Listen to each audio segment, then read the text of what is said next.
So Father's Day is Sunday. Right behind that, 4th of July. We're just a couple weeks away, which means this is peak grilling season. And as you're getting the grill ready, you want to make sure you have the best possible steaks, burgers, chicken, sausage. You want to be ready with food that will impress and delight your friends, family, colleagues, interested passersby. Happy to meet you. Happy to meet letteru.com is your hookup. They, at 4 o'clock in the morning, long before most of us are awake or before some of us actually go to bed for the night, at 4 o'clock in the morning, they are hand-cutting meat. And then they're vacuum packing it and shipping it out same day. This is as fresh as it gets. It goes right to your house. I've had listeners use Happy to Meet You before, and they all agree. It is better than anything they'd ever find at a grocery store. And now, if you use my promo code, JVO, you get 10% off your order, which is awesome. And it's that right there, that's worth it. I need to read off this sheet of paper because there's so much that is included with the 10% off. You also get 3 unique steakhouse seasoning blends for whatever kind of meat you're going to throw on your grill. Also, the official Happy to Meet You Carnivore Companion Cooking Guide. It's like a cookbook you get thrown in with your order, with the 3 seasoning packs, with your 10% off. Happy to Meet You, letter U.com. You've seen them on QVC. I mean, come on, you've seen them on QVC. Bring home that taste, that spectacular taste, the kind that you'd have to go to a fancy restaurant, a Chicago steakhouse to get. You can have it delivered to your home. Make sure that your grilling season is on point. HappyToMeetYou.com. JVO is the promo code to take 10% off and get all that other stuff. And in supporting Happy to Meet You, you're going to make your grill season awesome, and you're going to support the people who support Car Con Carne. Thank you. Look at this. You'd never guess we're in awesome. Skokie. Look how pretty that Never is. think it. I feel like it looks like we're on like a North Shore golf course here. Mm-hmm. But no, we're right off the Swift tracks in Skokie on Main Street at Sketchbook Brewing Company. I'm James Van Ostel, joined by members of Boom Hank. To my right, it is Stump. To my left, it is Chris. I think the last time I interviewed you was probably 28 years ago. So what's new? It really has been like 28 years, hasn't it? It probably has been. Well, you know, it's really interesting, the whole Boom Hank lifespan.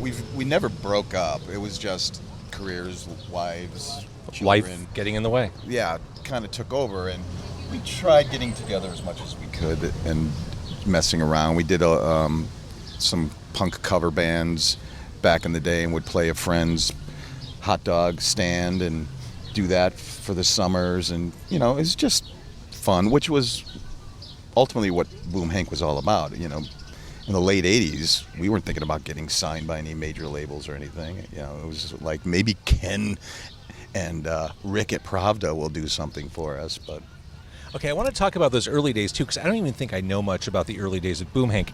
It's worth mentioning that Boom Hank is kicking off Pravda Fest, which is happening at the end of the month. We're at Sketchbook Brewing Company in Skokie, Illinois. We're in easily the most lovely corner of Sketchbook Brewing Company. The wind's blowing. It is on a very hot day. Very it's hot still day. Very comfortable here. And I also want to mention that this is the furthest north I've ever been on Cicero Avenue. We're close to Cicero. I grew up on 103rd and Cicero, so it's quite a trek up here. You'll notice he said 103rd. Yes. Like that's what Southsiders do. That's how you say it. Exactly. All right, so Boom Hank kicking off Pravda Fest. It is Boom Hank, Hushdrops, Steve Dawson, and the Josh Caterer Trio. That's happening on Friday, June 24th. Saturday, June 25th, Handcuffs, Diplomats of Solid Sound, The Service, and the Slugs. The 24th and 25th of June. Doors at 6, shows at 7. Sketchbook Brewing, 4901 Main Street, Skokie, Illinois. If you hit the yellow line tracks, you're pretty much there. All right, so Boom Hank, you first came into my orbit. I was a rookie radio disc jockey. I was hosting the local music show on Q101 back in the day. I got my copy of Nuisance on Pravda Records. Pravda Fest happening end of the month. I got my copy of Nuisance, and it spoke to me. It really was one of those records that was in line, in step with the time. It seemed like it hit all the right notes, literally, figuratively. But take me, you hinted toward the late 80s. I don't think I know the genesis, the origin story, the Boom Hank getting bit by a radioactive spider part of the story.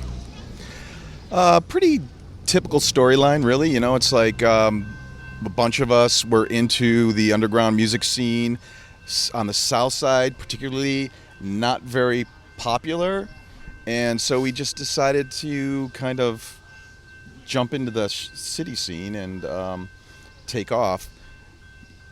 Did some EPs here and there. Ken and Rick, again, when they had Pravda Records, the actual record store, were always very supportive and would take on the cassettes and sell them. But we just sort of chugged along, didn't really have any high aspirations, and just kept playing the scene. And again, Ken and Rick were super supportive, as well as the Slugs. We sort of forced our friendship on the Slugs, and they were super supportive. And we just started to like grow our orbit, and it was a slow growth for sure, but we just kept hacking away. And then when we decided we thought we were pretty good and thought we could do a full-length record that would be relatively solid and fluid, we approached Ken about releasing it for us, and he said yeah. So it was a slow churn for sure, but like I said, we weren't really looking to do anything special. We were just having fun, and the challenge of writing a good rock song was kind of what was the carrot. 1995, Ken Pravda puts out Nuisance. Now, as we'll recall, as historians will point out, that was this interesting, fascinating moment in Chicago music where I'm sure many of your contemporaries, people who you played gigs with, people all around town were aspiring to, and in many cases succeeding in getting record label deals. We saw it happen time and again. The fascinating thing, I mentioned Nuisance, that album to me sounded as good, if not better, than a lot of that stuff. Were you trying to play that game? Were you thinking that Pravda would be a stepping stone to, like at the time, a Columbia or a Interscope or whatever? I think at the back of our heads we would hope. I mean, the reality is post Nirvana, it was like, oh wow, this scene that we're a part of has actually been validated in terms of the public. So I think in the back of our heads we thought, well, maybe we do have something. So yeah, we would have hoped that it could have gone someplace. We weren't really super proactive about working those angles too much. I don't know. And I think the other thing I'll add to that is that we were, four friends who grew up, back in the 90s that played together, starting in a cover band that turned into an all original band. And we weren't always like looking at like long-term success of what we can do. We just like being around each other and hanging out, and you were in the moment, making music. It was existential. Exactly. Live for today. Yeah. Well, and that first album, or the album Nuisance, produced by Brad Wood, whose fingerprints were on a lot of stuff back then. I still, if you listen to some of the playlists on my phone, I still have those songs on there. I still have Kindling. I still have Do You Feel Strange? Downpour. Every time it rains, I think of Downpour. Well, that's good because we're playing all those songs on the 24th. You kind of have to, right? Yeah. Well, the interesting thing, I just, in my head, I just kind of assumed Boom Hank was done. Like this was kind of a nostalgia thing, coming back to play the Pravda Fest. And yeah, no, the reality is we had started getting back together, working on original stuff, and we've sort of been doing that over the course of years. But we had gotten back together and we're like, okay, we're going to do this. This is what we're going to do. We're going to work on new stuff. We're going to put out 2 or 3 songs. We'll record maybe 4 or 5, see what works out, put it out, start playing out. Certainly not touring like we used to. It's obviously has to be a different business model than when we were in our 20s. But and then Ken calls us up, and I'm thinking, yeah, I don't want to do that. Specifically because we were focused on these new songs, and I posed the question to the rest of the band, and without a hesitation, the 3 other guys were like, hell yeah, which is really interesting because relearning all those songs from Nuisance, which most of those songs we haven't touched in 25 years. Is it like the cliche of getting back on a bicycle? No. our songs are harder to learn than other cover songs. Yeah. You know, We do a lot of weird, what we call them boom hankify stuff.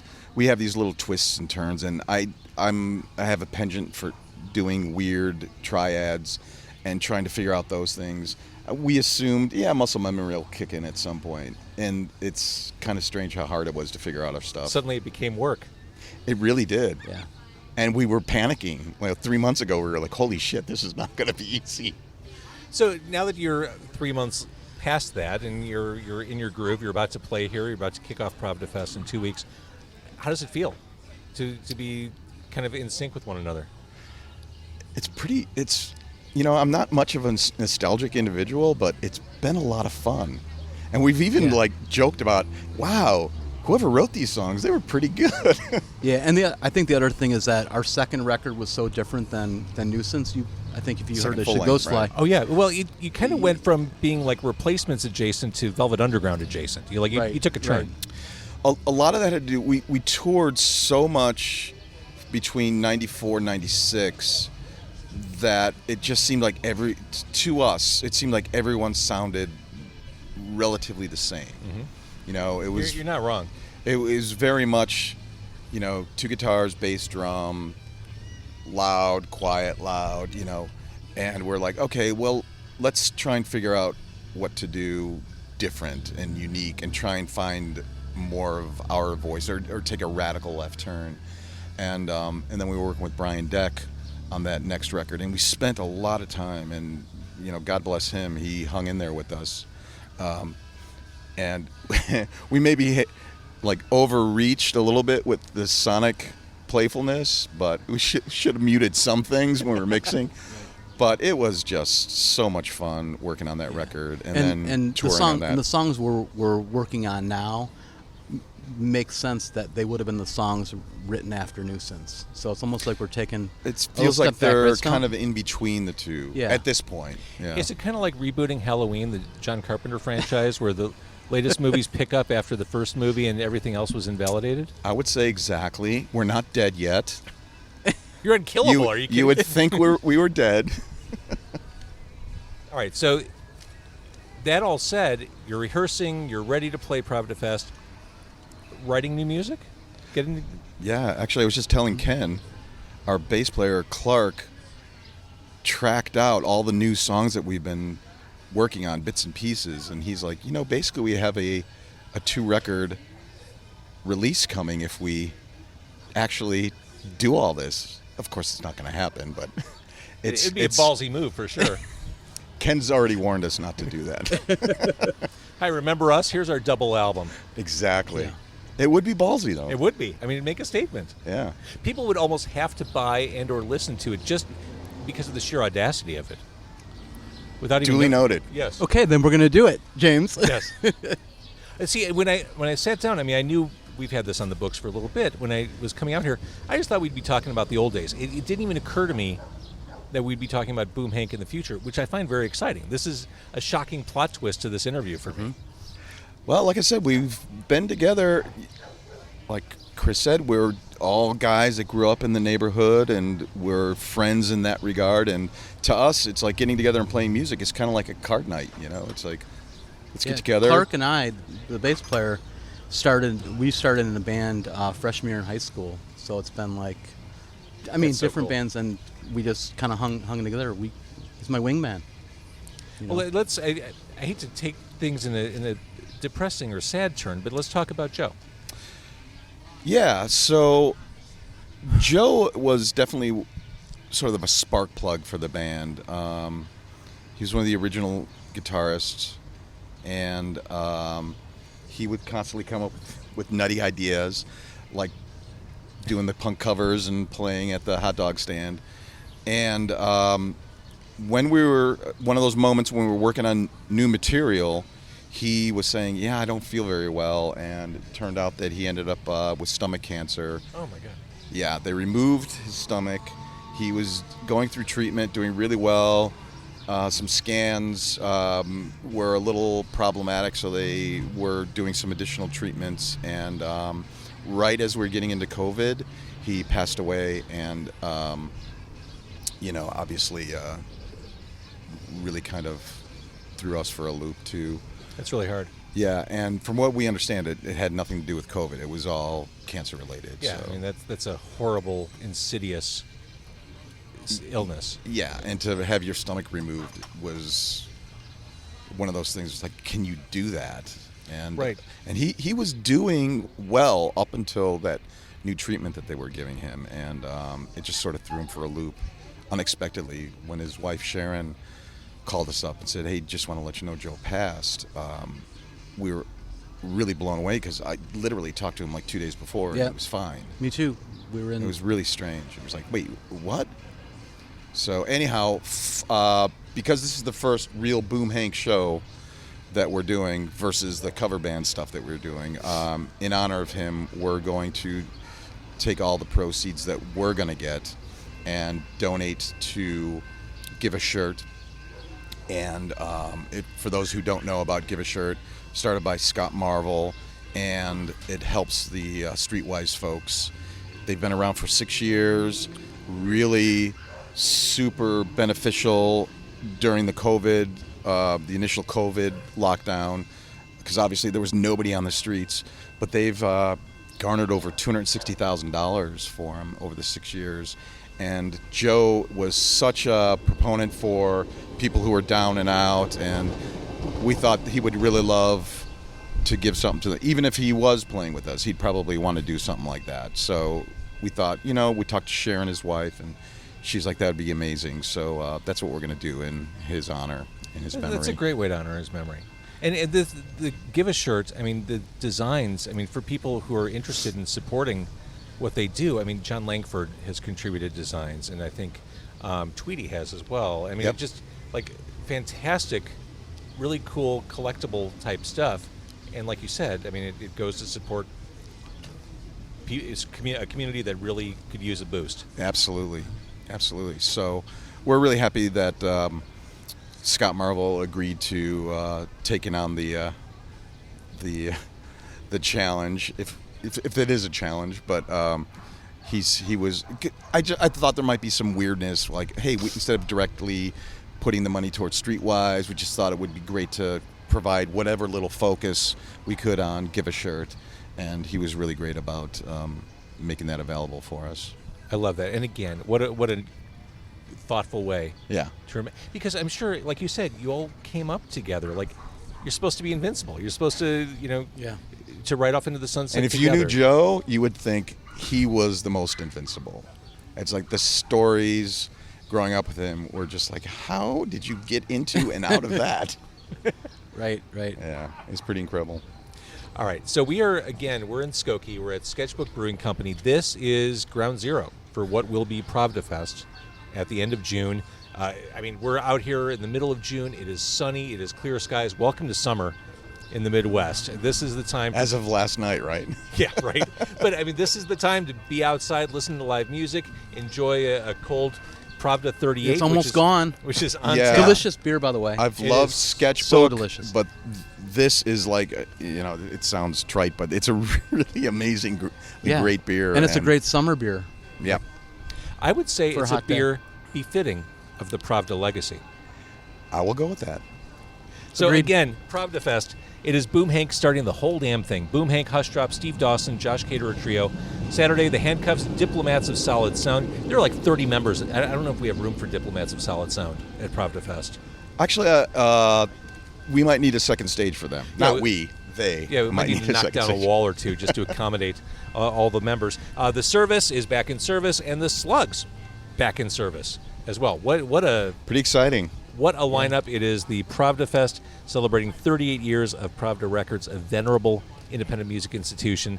You guys, Boom Hank. Hey, James, before we go, I got a special gift for you, because we've listened to your podcast for a while now, and we've realized that we don't get enough gifts on the podcast. So there's a limited edition Boom Hank cassette from 1989. Shut up. No, still shrink wrapped. I want one. I love it. I found 4. I'm the resident sort of Boom Hank archivist / Oh, I love this. historian. So I dug that up for you. I'm going to play this. It's funny, especially heading into and during lockdown, I have re-embraced physical media like I hadn't in decades. Same here. I wired up a cassette deck for the first time since the 20th century. So, I mean, I'm going to, I hate to crack open a collector's item and bust open the shrink wrap, but I'm going to play this when I get home. Awesome. Because I can now. Good for you. There's something to be said for physical media. You know, the tactile thing is really what's missing for me. You know, obviously kids growing up nowadays, they're not really used to the idea of CDs, let alone LPs. But I really love the LP, and I've been buying LPs like crazy through the pandemic. It's gotten pretty bad for me. It's you should come over to my house. It's pretty sick. You should come over to my house. We should hang out. It's a date. Stump Mahoney. All right, well, this is exciting. I've got a cassette. Cool. This is awesome. All right, Boom Hank at Sketchbook, Pravda Fest coming soon. Thank you for watching. Thank you for listening. Thank you. Happy to meet you for sponsoring Car Con Carne this week. Use my promo code JVO for 10% off.